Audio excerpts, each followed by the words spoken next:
Se réunir est un début, rester ensemble est un progrès, travailler ensemble, eh bien, c'est la réussite. Merci de contribuer à la réussite de cette émission à travers votre présence devant vos écrans du lundi au vendredi à partir de 12h. Bonjour à toutes et à tous, c'est toujours un plaisir de vous retrouver par ici. Nous sommes lundi et par ici les lundis, nous parlons technologie, agriculture, puis nous échangeons nos idées sur la thématique au cœur du débat. Mais aujourd'hui spécialement, nous consacrons la tranche du débat à un exercice d'hommage. Hommage envers celle-là même qui a pensé et conçu cette émission, qui est à sa 5e saison. Il s'agit bien sûr d'Annick Ballet qui nous a quittés le 14 février dernier. Mais tout de suite, on installe ma toute première rubrique, coaching numérique.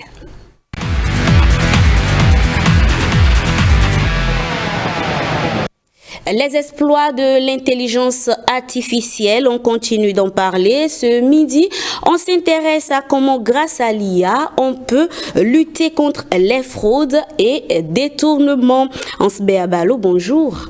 Bonjour Madame Rebecca. Vous êtes expert en intelligence artificielle. Comment vous allez? Ça va, je vais bien vous. Ça va très bien.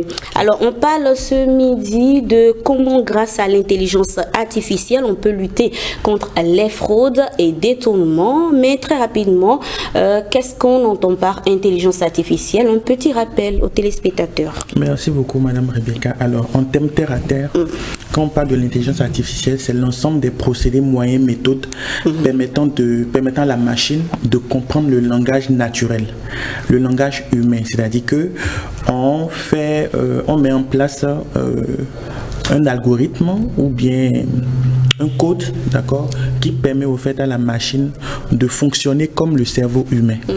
Donc voilà de façon terre à terre ce qu'on peut comprendre par l'intelligence artificielle. Et l'intelligence artificielle intervient dans tous les domaines d'activité, dans tous les secteurs d'activité? Tout à fait. Aujourd'hui, avec la révolution de l'IA, il n'y a pas ce secteur d'activité qui n'est pas impacté par l'intelligence artificielle. Et il est recommandé que, en tout cas, qu'on prenne conscience de cette révolution-là et qu'on s'adapte activement. D'accord. Et aujourd'hui, on parle de comment lutter contre les fraudes et détournements grâce à l'intelligence artificielle. C'est possible? Tout à fait. Ok, comment? Merci beaucoup, madame. Déjà, quand je parle de fraude, il faut d'abord expliquer ce qui est normal, d'accord, à la machine, c'est-à-dire à l'IA. Modéliser la procédure normale. Ce qui est normal ici, par exemple, peut être anormal ailleurs. Donc, à la base, il faut lui expliquer que, bon, voilà, 1 plus 1 égale 2. Et là, dans le fonctionnement, si la machine constate que 1 plus 1 n'est plus égal à 2, elle signale ça comme étant une fraude. Je donne un cas très simple. Je prends par exemple un budget, d'accord. Dans le budget de fonctionnement, par exemple, là, au niveau de l'État, on dit ce qui est prévu, par exemple, pour acheter un BIC, doit acheter le BIC. Même si il y a du BIC et que vous prenez ce qui doit être acheté avec le BIC, vous achetez du cahier, c'est considéré comme un détournement. Vous êtes d'accord avec moi? Donc, c'est lorsque l'exercice va finir que peut-être on va envoyer une inspection pour faire un travail. Or, si vous associez par exemple l'IA sur le budget, automatiquement quand le décaissement est fait, au lieu d'acheter du BIC, vous achetez du cahier, l'IA signale ça automatiquement et il y a ce qu'on appelle gain de temps. Ce qui permet de détecter rapidement l'anomalie, de dire attention, il y a quelque chose qui ne va pas. Je continue, d'accord, avec l'espace de l'intelligence artificielle. Vous connectez sur votre Gmail chaque fois.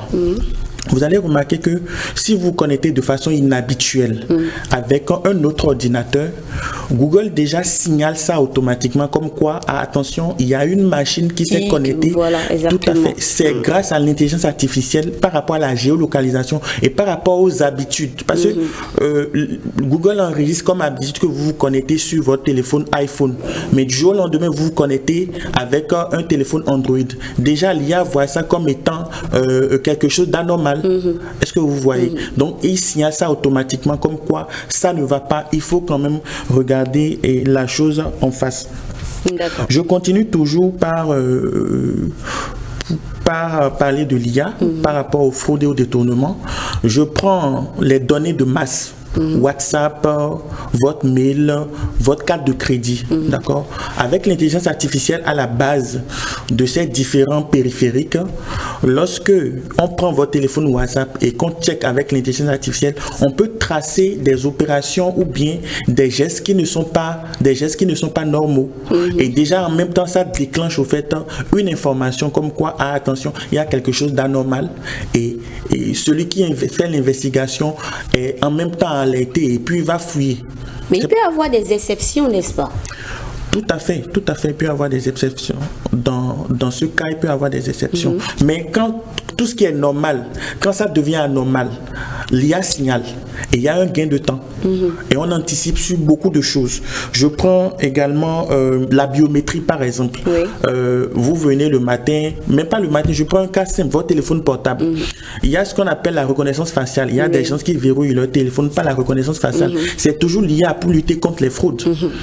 Lorsque vous voulez désactiver, débloquer votre téléphone, vous mettez ça à la face, c'est grâce à l'intelligence artificielle. Donc le jour où quelqu'un d'autre prend et ça signale en même temps que ça ne va pas, c'est pas d'habitude les yeux de Madame Rebecca. Même pas quelqu'un d'autre, vous, le jour où vous étiez en train d'enregistrer votre visage, si vous n'étiez pas maquillé, par exemple, l'IA peut refuser simplement, pourtant c'est votre téléphone. Exactement. Vous allez vous rappeler, dans le projet de digitalisation des entreprises, on a parlé de collecte de données. Donc à chaque fois, vous allez remarquer qu'il y a toujours un processus de collecte d'abord. Par exemple, enregistrer son visage, par exemple, c'est un processus de collecte. Et c'est sur cette base que l'IA travaille. Donc en réalité, l'IA aujourd'hui ne vient pas pour changer l'homme, non, mais l'IA, il est temps que tout le monde adapte au fait l'IA parce que c'est la base, c'est une révolution, ça fait beaucoup de ça impacte beaucoup de domaines. On continue toujours. Quand on parle de fraude, on parle de détournement, on parle aussi d'investissement. Avec l'IA aujourd'hui, les banques économiseraient plus de 454 milliards de dollars parce que l'IA peut conseiller, d'accord, sur comment conseiller les clients pour faire un bénéfice, comment conseiller les banques pour faire un gros bénéfice, pour limiter les pertes, pour limiter les fraudes.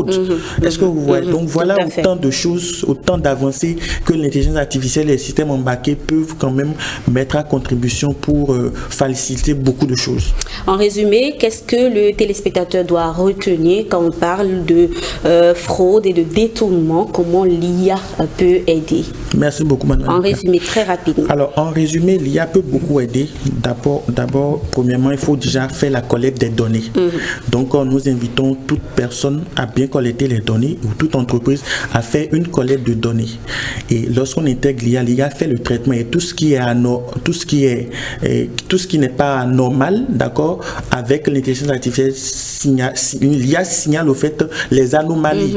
Et là, ça attire votre attention, ça vous alerte sur un certain nombre de dispositions à prendre pour ne pas perdre le temps, pour ne pas perdre de temps et perdre beaucoup d'argent. Parce qu'on remarque qu'aujourd'hui, quand le système est manuel, on perd beaucoup de temps, on perd beaucoup d'argent. Donc aujourd'hui, l'IA est là pour révolutionner beaucoup de secteurs, notamment le secteur fiscal, le secteur de la fraude, le secteur du détournement, pour quand même sauvegarder quand même le fonds public et permettre à ce fonds-là de faire des choses beaucoup plus intéressantes comme créer les hôpitaux, les voies, assainissement, les infrastructures que le gouvernement actuel est en train de faire. Merci à vous. Alors je rappelle que vous êtes expert en intelligence artificielle et avec vous on parlait de comment grâce à l'intelligence artificielle on peut lutter contre les fraudes et les détournements. Bel après-midi à vous, on vous retrouve la semaine prochaine toujours pour parler de technologie. Voilà. On installe à présent Taragbe Valet Rwansou pour parler de l'agriculture moderne et rentable dans sa pousse.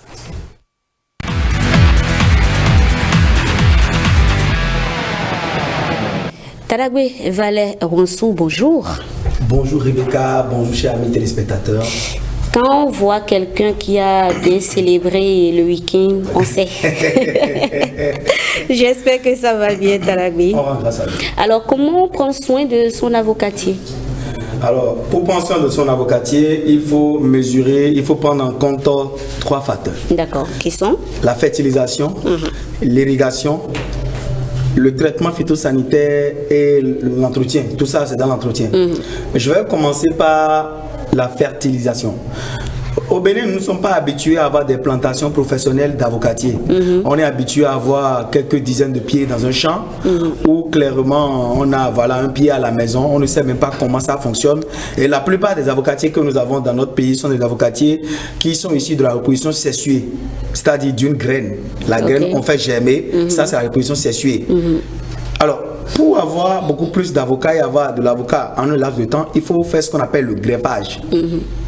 Et l'une des meilleures variétés qui est commercialisée. Le greffage, c'est-à-dire? Le greffage, c'est-à-dire on va prendre un greffon et un pot-greffe. Le pot-greffe, c'est un avocatier, c'est une noix d'avocat qu'on a mis dans un sachet de pépinière. Et on le choisit à cause de sa vigueur, de sa rhizogenèse, de ses racines, de la manière à laquelle ce type d'avocatier arrive, cette variété arrive à résister au vent et à supporter le greffon. Le greffon, c'est l'avocatier qu'on a envie de voir exprimer sur l'arbre. Ok, d'accord. À cause de sa qualité, peut-être organoleptique, le goût, peut-être la forme du fruit, peut-être le beurre qu'il y a dedans. Et l'une des meilleures variétés d'avocats, c'est la variété race qui est très commercialisée en Europe, qui est très consommée. C'est ça qu'on appelle beurré, avocat beurré avocat chez beurré, nous. Oui. Okay. Beurré chez nous, là, il y a des avocats lisses qui ne sont pas vraiment beurrés, qui ont de l'eau, qu'on dit beurré, c'est pas les beurrés. D'accord. Et donc, quand on parlait de la fertilisation, il faut lui donner beaucoup de fumier de vache. Pourquoi? Parce que le fumier de vache joue 2 rôles. Il joue le rôle d'hydro-rédempteur, c'est-à-dire ça retient de l'eau. Il joue également le rôle de fertilisant parce qu'il est très riche en phosphore et en potassium. Et quand on parle de fruits, on a besoin de phosphore et de potassium pour avoir un fruit bien formé, une très bonne floraison. Et chaque année, vous devez apporter à un avocatier 20 kg de fumier de vache bien décomposé. Je précise, bien décomposé. Si je dois utiliser un fumier de vache en 2024, c'est le fumier de vache de décembre l'année dernière, voilà. Décembre. C'est le fumier de vache de décembre 2023. Non. 2022 ou 2023 que j'ai stocké. Ça doit faire 1 an. Ok, d'accord. Que je dois prendre. Parce que si c'est décembre, ça fait que 2 mois. Oui. Voilà, donc ça doit faire au moins 1 an. Et là, on l'assimile au terreau. Ça devient comme de la terre. On apporte 20 kilos de ça par avocatier par an. Et il est important d'irriguer complètement sa plantation d'avocatier. Là, on va déboucher sur l'irrigation. L'irrigation consiste à apporter de l'eau à l'avocatier. Et dans certains pays comme le Mexique, l'avocat consomme des millions de mètres cubes d'eau par an. On donne plus d'eau, les avocats consomment plus d'eau que les humains même. Et certains producteurs même préféreraient même privilégier les arbres en termes d'irrigation que les humains.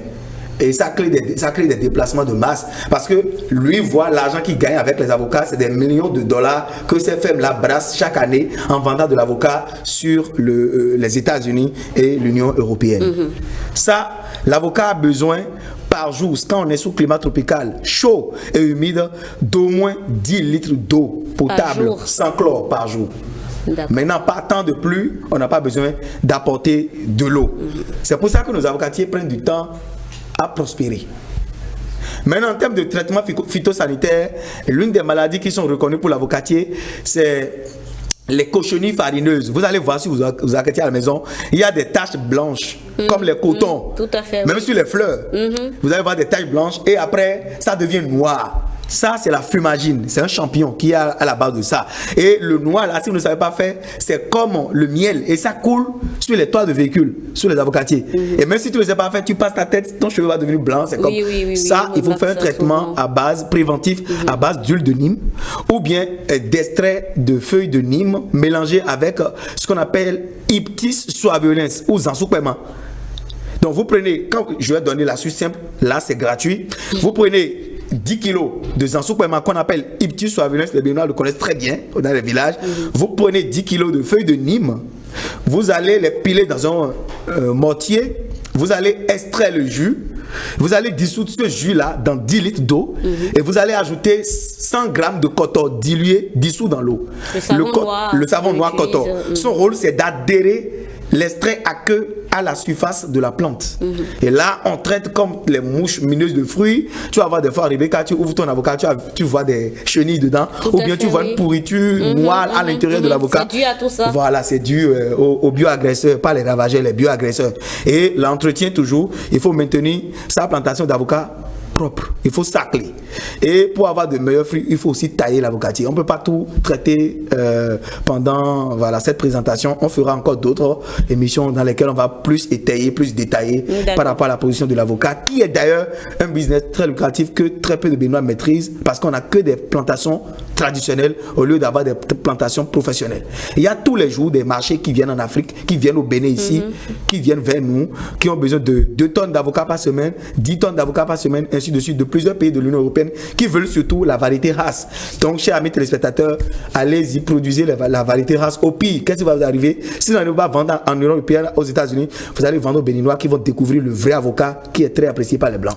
Talabé Valère Ronson l'aura compris. Merci. Je rappelle que vous êtes expert en agriculture rentable et avec vous, on parlait de comment prendre soin de son avocatier. Ouais. Alors, Talabé Valère Ronson, vous connaissez Annick Ballet? Bien sûr. Comment vous l'avez connu? Je l'ai connu quand j'étais petit dans mon village. Je marchais torse nu, voilà. Physiquement ou virtuellement à travers l'écran? Tu sais, moi j'ai grandi au village. J'ai fait jusqu'à 25 ans au village. Jusqu'à 25 ans, j'étais au village. Wow. Donc, il y avait mon grand-père qui avait une grosse télé là, qui pèse plus de 100 kilos. Voilà, on la voyait dedans en train de... Elle était très jeune, très belle à l'époque. Vous avez appris son décès, n'est-ce pas? Vraiment, c'est regrettable et je profite par l'occasion pour présenter toutes mes condoléances à l'OETB et à sa famille et à ses proches. Vraiment, c'est une grande perte pour le Bénin. Talabé Valère Ronson, merci. Passez un bel après-midi et à lundi prochain. À lundi prochain. On installe à présent ma dernière rubrique et mes invités.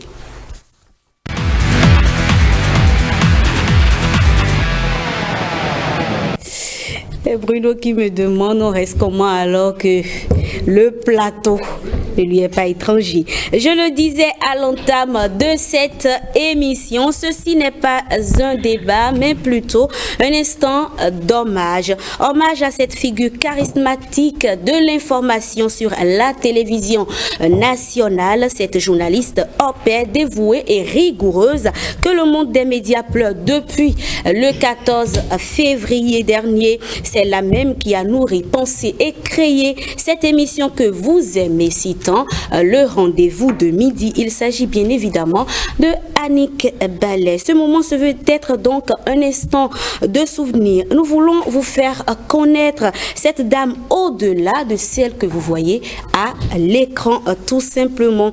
Et pour cela, j'ai invité pour vous ce groupe de jeunes qu'elle a réunis en 2019 pour conduire la parenthèse et en 2020 pour conduire le rendez-vous de midi.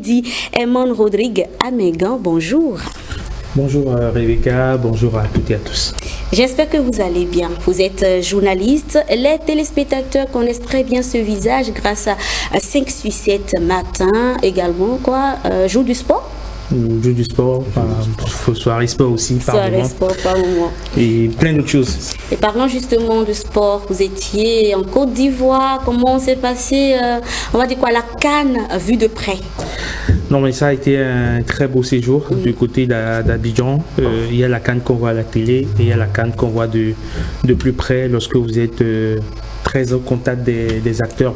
J'ai envie de dire, j'ai pu parcourir pas mal de stades à Abidjan.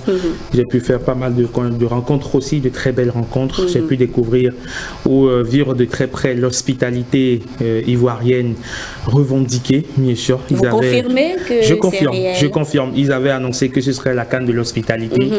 Je pense qu'on a vraiment été servi, on a été servi à satiété. Et je voudrais rendre évidemment un hommage à ce si beau peuple ivoirien pour cette très belle CAN, franchement, qu'on a vécu à leur côté. Eman. Ça va de soi. Regardez, Eman est venu tout frais sur le plateau alors qu'il devait rentrer fatigué. Mais... Il est tout frais. Il a encore du tonus, comme on le dit. Bien accueilli. Bruno, tu parles de quoi? Déjà. Un peu de tout. L'accueil, l'hospitalité, l'hébergement, la restauration, le transport. Et tout. Le transport peut vous faire regretter. C'était le package au complet en fait. Le transport peut vous faire saigner un tout petit peu. Et vous êtes obligé de revoir vos plans de déplacement dans la journée. Vous êtes obligé de beaucoup réfléchir surtout s'il faut faire du covoiturage en griffe, pas comme à l'occidental, mais s'il faut associer d'autres confrères dans vos déplacements pour pouvoir partager les frais, parce que ça coûte excessivement cher. Et surtout dans la période de la CAN, les transports ont revu leur coût à la hausse. Ce que vous pouvez prendre il y a encore quelques semaines en arrière, peut-être à 1000 francs, 1500, c'est désormais à 3000, 4000. Après, ce sont des réaménagements économiques pour que tout le monde puisse jouir de cette période de la Coupe d'Afrique des Nations. Eman, merci. J'ai même pas eu besoin de les présenter. Bruno, bonjour. Alors, vous connaissez très bien ce visage également sur ce plateau et également sur le plateau sport. Sport, jour du sport, soirée sport, samedi voilà. foot, la parenthèse. Partout, rendez-vous de midi. Ça fait plaisir d'être ici et ça fait longtemps qu'on s'est retrouvés comme ça sur un plateau. Donc, je pense que le moment n'est pas du tout choisi au hasard. Et voilà, c'est bien choisi. Ça fait plaisir de revoir Nicanor et de partager un plateau avec Herman. Et il a présenté Ghislaine, pour moi. avec qui je partage mon premier plateau, curieusement. Ah bon? Oui, ah, c'est la première fois. D'accord. Alors oui, Ghislaine Adimi, vous connaissez ce visage, le 13 sur la télévision nationale. On n'a pas besoin de présenter encore. Voilà. Oui, tout à l'heure. C'est pour ça que je vais vite la libérer. Hein. Et à côté, Nicanor Kovi, il est également journaliste. Oui, on ne l'oublie pas, pas du tout. Madistique. Madistique, on ne l'oublie pas. J'ai envie d'une autre création de Annick Ballet. Route. Voilà. Et toujours, c'était Nicanor hein, à l'animation. Alors, chers amis, j'espère que vous allez bien. Ça va. Nicanor. Bien, ça va. Se retrouver sur un plateau quelques mois plus tard ou quelques semaines plus tard, quelques années, je vais dire encore. Non, Ça passe vite là. Oui, ça fait un peu de temps déjà. Ça fait déjà au moins moi, je n'ai pas constaté peut-être parce qu'on est tout le temps ensemble dans les couloirs de l'INF. Ah oui. Je suis passé de l'autre côté. Voilà.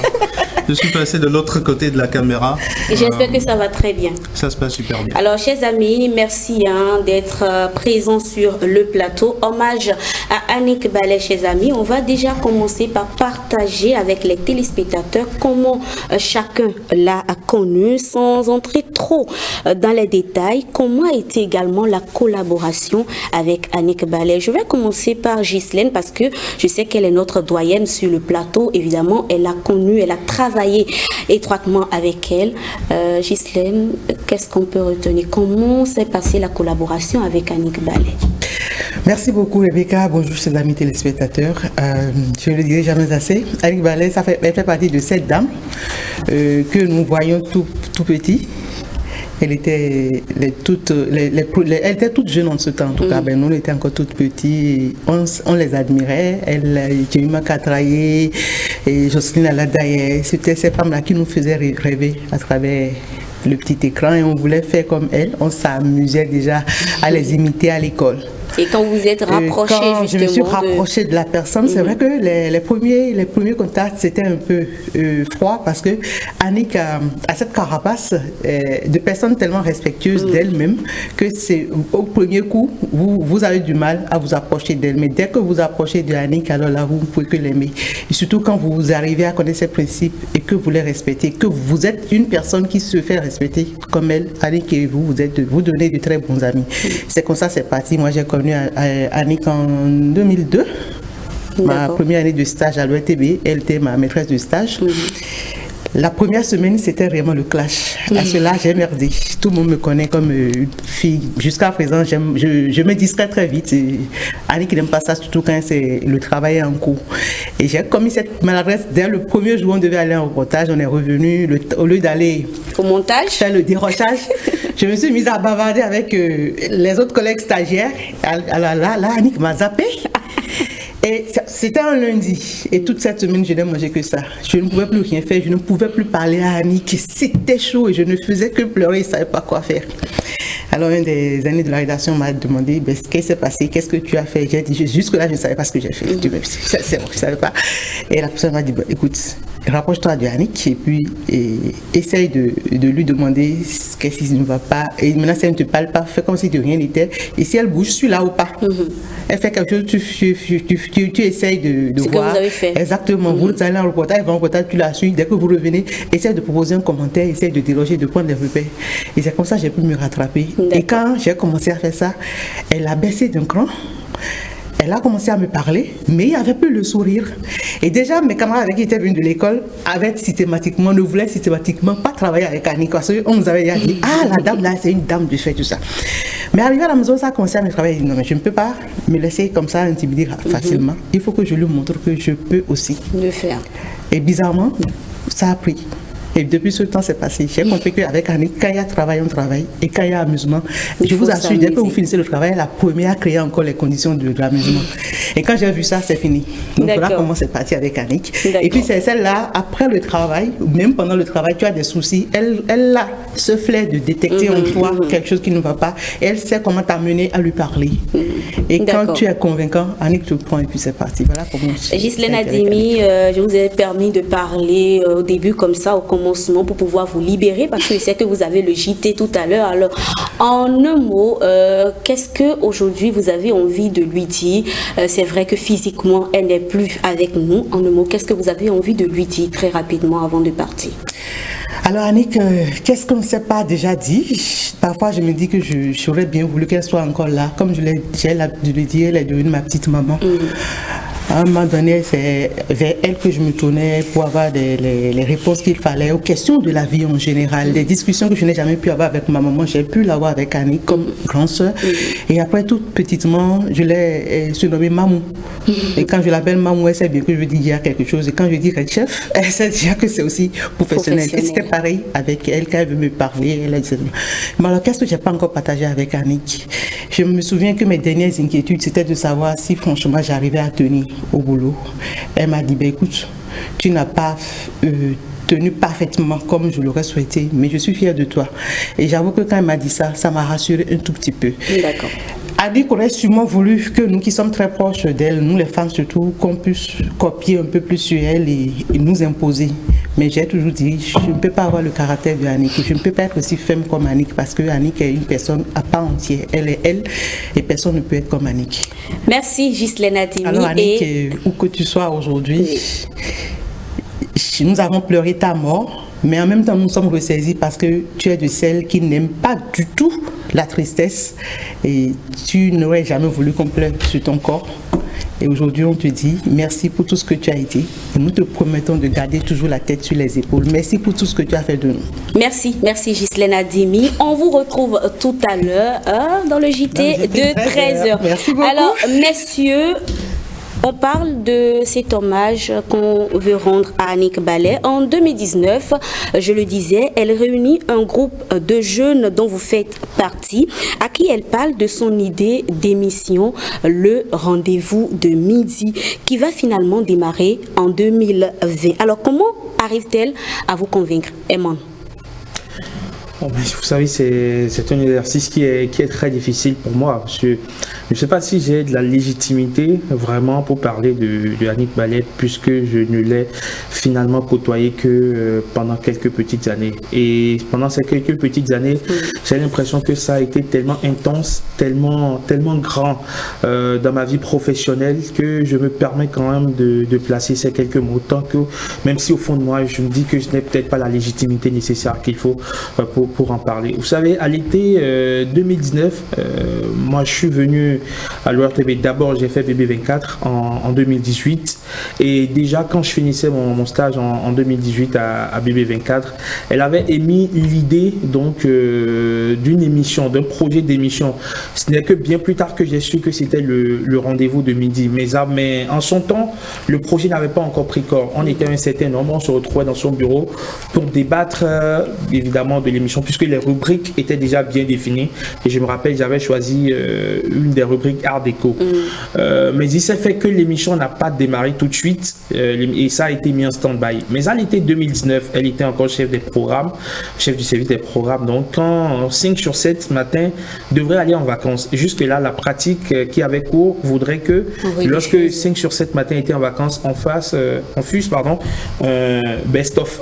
On rassemble les meilleures émissions de l'année et on les rediffusait durant le temps de latence ou le temps de vacances de 5 sur 7 matin. Et elle avait voulu innover et nous a réunis, nous, un certain nombre. Je pense qu'il y avait Bruno, il y avait toi justement, Rebecca, il y avait Mylène Fanon qui n'est plus avec nous, donc ici à l'ORTB.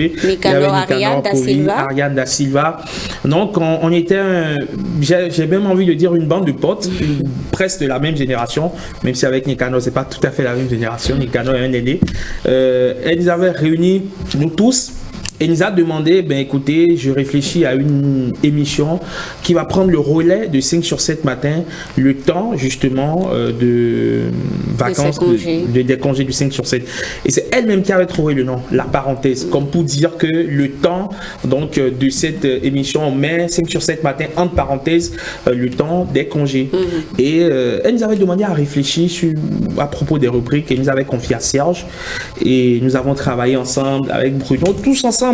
Vous savez comment ça fonctionne. On définissait les rubriques et on lui a soumis le projet d'émission. Elle a travaillé dessus. Elle a fini par valider. Et je me souviens, quand on lui a déposé le projet d'émission, nous on traînait encore un peu les pattes.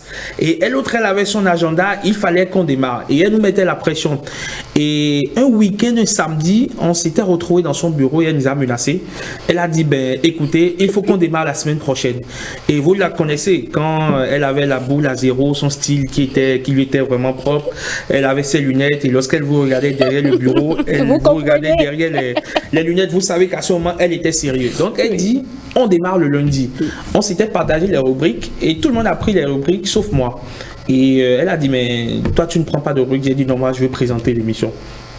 Elle s'est mise à sourire, elle dit bon ok d'accord, on se retrouve le lundi, vous faites un essai le lundi, on a fait l'essai le lundi, elle dit le mardi vous êtes à l'antenne. Pendant ce temps les infographies sont travaillées sur les jingles, le générique et tout, et effectivement le mardi on était en direct et on a conduit cette première saison de la parenthèse de bout en bout. C'était vraiment une très belle équipe. On se retrouvait juste après tous ensemble, tu sais, on se retrouvait dans son bureau, on prenait le café entre le réalisateur Timothée qui venait avec sa grosse tasse pour évidemment ravir la vedette à tout le monde, entre les débats les plus passionnés qu'on avait dans son bureau, parce que tous les sujets étaient débattus dans son bureau. Elle affinait les angles, elle essayait de trancher les débats quand c'était un peu tordu. Vraiment, elle a été d'un gros accompagnement. Je ne peux pas monopoliser la parole. Bruno a tellement de choses à dire aussi au sujet de Annick Ballet. On l'appelait entre nous la vieille, c'est comme ça on l'appelait la vieille, mais quand on la retrouvait, c'était un moment au chef parce que personne n'oserait lui l'appeler la vieille. Donc, et ce qui m'a marqué chez elle, c'était malgré le fait qu'elle était d'une certaine génération, elle était très actuelle. Tout le temps sur Facebook, sur Instagram, sur les réseaux sociaux. Tout le temps. Et c'est elle qui vous fait même découvrir. Vous êtes là tranquille, votre WhatsApp sonne et puis vous avez Annick Ballet qui vous a envoyé un lien pour dire écoute, vois et tu peux t'intéresser pour ta rubrique de demain. Bon, je vais laisser les autres aussi donner des anecdotes. D'accord. Bruno Soli. Herman et moi, nous l'avons rencontré dans les mêmes conditions. Bon, de loin, c'est voilà la dame que nous avons tous connue avec le 20h. Sauf que moi, mon choc à mon arrivée ici à l'été 2019, comme il le dit, avant même les épisodes de parenthèse et tout ça, nous l'avons côtoyé sur la CAN. C'est-à-dire qu'à notre arrivée, elle avait déjà mis un projet en marche avec Nicanor qui animait En route pour la CAN. Donc la CAN arrive, c'est qu'on se retrouve pratiquement la division des sports sous Annick Ballet. C'est elle qui nous aidait à affiner les sujets, etc. On est tout le temps dans son bureau.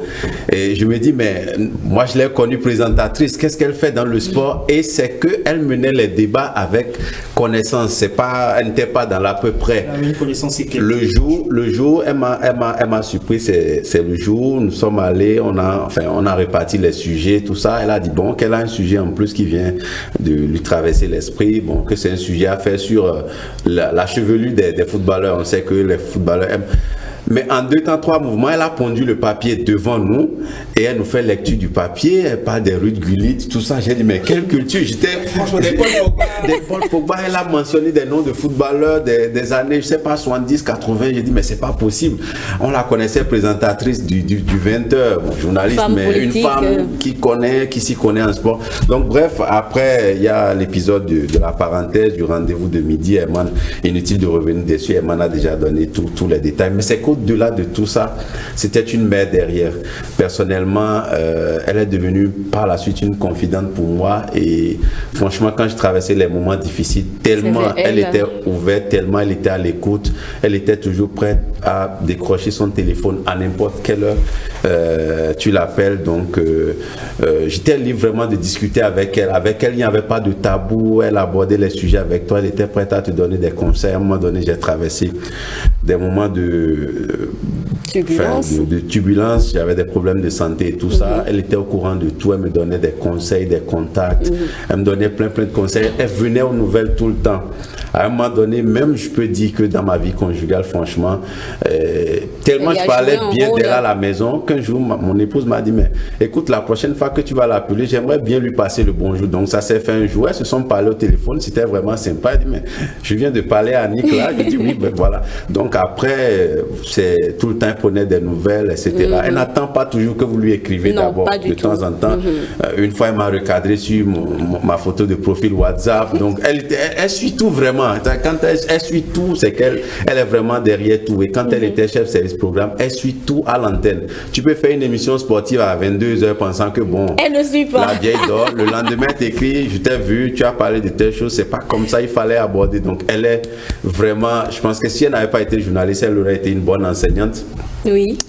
Voilà. Oui. Et mon plus grand regret actuellement, quand j'ai appris son décès, parce que la semaine d'avant, on a échangé, elle m'a parlé un peu des crises qu'elle traversait en France et tout ça. Bon, le lundi, donc 48 heures avant son décès, je lui laisse un message pour prendre de ses nouvelles, puisqu'on avait discuté quelques jours avant. Elle me parlait de fait que ça n'allait pas trop, mais elle n'a jamais ouvert le message WhatsApp, elle n'a pas répondu. Donc j'ai compris que quelque chose n'allait pas, parce que c'est pas, quand tu lui écris généralement 5-10 minutes, elle te répond. Mais mon plus grand regret, c'est que j'avais eu le privilège, et ça beaucoup ne le savent pas, qu'elle m'intègre dans ses projets pour sa retraite. Annick avait de grands projets pour sa retraite. Elle m'avait appelé dans son bureau de chargé de mission. Elle m'en a parlé.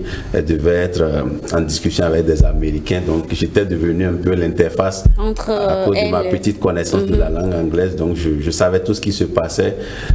Là, je ne sais même pas comment leur annoncer ça, mais elle avait de grands projets vraiment pour sa retraite. Elle avait minutieusement préparé sa retraite. Je ne savais pas tout, mais elle m'avait quand même laissé voir une partie de son projet sur lequel elle travaillait avec moi. Bon, malheureusement, ça ne pourra pas aboutir. Malheureusement. Alors, Nicanor Kovi, vous avez côtoyé le personnage. Qu'est-ce que vous retenez aujourd'hui d'Annick Ballet? Je pense que c'est la première image que je vais retenir finalement, celle de mon tout premier jour à l'ORTB. C'est un jour, j'ai reçu un coup de fil de Jemima Katraï, qui était à l'époque directrice de la télévision nationale, qui disait « Monsieur Kovi, le directeur général de l'ORTB me charge de vous dire quand vous voulez à l'ORTB. » Je dis « Ok ». Ça s'est fait 2 ans plus tard parce que j'étais sous contrat ailleurs. Et le premier jour, j'atterris dans le bureau de la directrice de la télévision nationale, Jemima Katraï à l'époque, qui me fait voir Annick Ballet, qui serait fan de mon travail. Et donc, elle me dit, ah oui, monsieur Kovi, j'ai regardé La Reine des Champions, j'ai beaucoup aimé votre présence, je vous fais visiter les installations. Je dis, oui, pardon, je vous fais visiter les installations. Je dis, ok. Vous-même? Et puis, elle sort. Vous voyez, elle est massive. C'est quelqu'un qui en impose. Oui. Petite taille, mais imposante de par sa physiologie, mais surtout par le charisme naturel qu'elle dégage. Et donc, elle se met devant moi. Ça, c'est la rédaction. Ça, justement, on a visité ces studios-là. Ça. Et puis, à la fin, elle me fait asseoir dans son bureau. Elle me dit, on vous veut vraiment. C'est pour ça que je vous ai fait cette visite-là. La caricature que je voudrais faire de sa vie, c'est cette image-là. celle qui vous tient par la main, qui que vous soyez, qui voit ce que les autres n'ont peut-être pas vu en vous. Je pense que dans une autre vie, si elle n'avait pas été journaliste, elle aurait été chasseuse de tête. Ce que j'ai envie de lui dire là tout de suite, c'est quelques vers d'une chanson de Claudio Capéo. Si j'avais su en partant ce soir-là, si j'avais su que le temps n'attend pas, si j'avais su, mais souvent on ne sait pas qu'on voit quelqu'un pour la dernière fois. Je suis presque ému aux larmes parce que c'est un secret de polichinelle pour ceux qui m'ont côtoyé à l'ORTB. Annick Ballet, c'était mon mentor. Et je n'ai aucun problème à l'affirmer. C'était, je pleure la préceptrice, je pleure l'amie, je pleure la consoeur, je pleure l'égérie parce qu'elle m'inspirait beaucoup. On se retrouvait dans son bureau, dans de longues discussions, mais sur vous n'avez pas idée quoi. Le dernier album de Doc Gineco sorti en 1993. Ou alors le body painting en pleine expansion. C'est elle qui m'a envoyé en antenne en tant que chef de programme sur mon premier direct à l'ORTB. Je me rappelle comme si c'était hier, c'était une émission hommage à Kofi Gao. Mon tout premier direct. Elle me dit, Nicanor, dans 2 semaines, tu l'organises comme tu veux, tu as carte blanche, mais tu as l'antenne sur un direct de 52 minutes. C'était une très belle émission, je m'en souviens comme si c'était hier.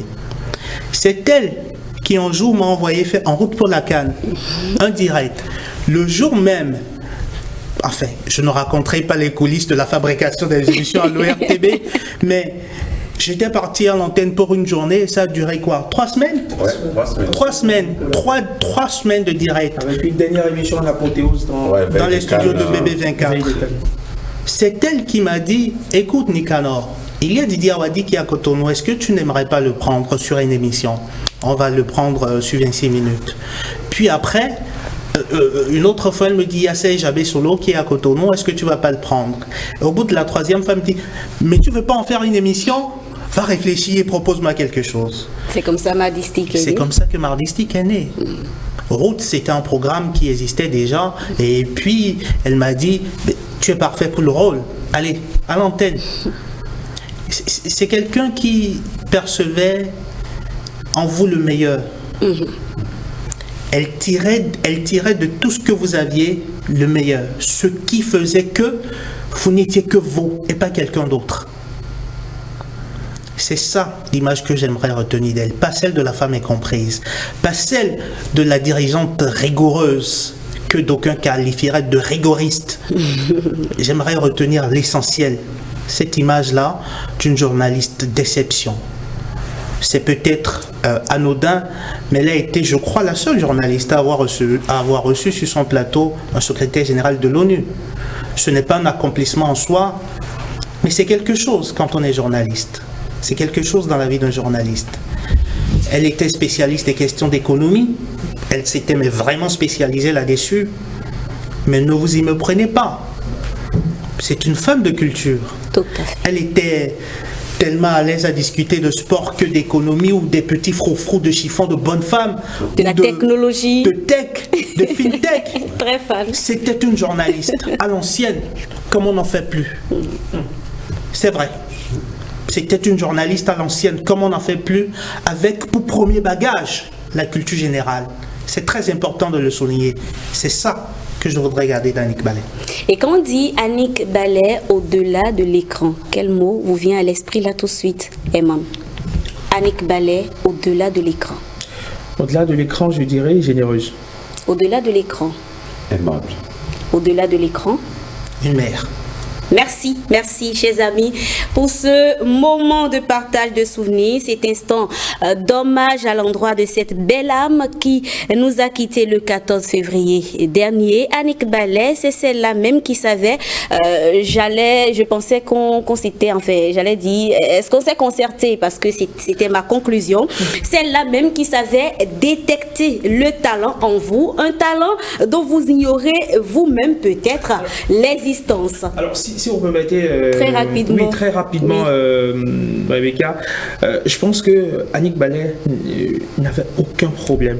Mais alors, aucun problème à lancer les jeunes. Aucun. Mais alors, aucun. Si elle était entraîneur, je penserais qu'elle serait Guardiola. Aucun problème. Franchement, aucun problème. Celle-là même qui a communiqué l'amour du journalisme à beaucoup de professionnels des médias aujourd'hui à travers son charisme sur le plateau. Annick Ballet, vos œuvres parleront pour vous à jamais donc dans nos cœurs. Merci chers téléspectateurs, j'y arrive pour votre fidélité à cette tranche.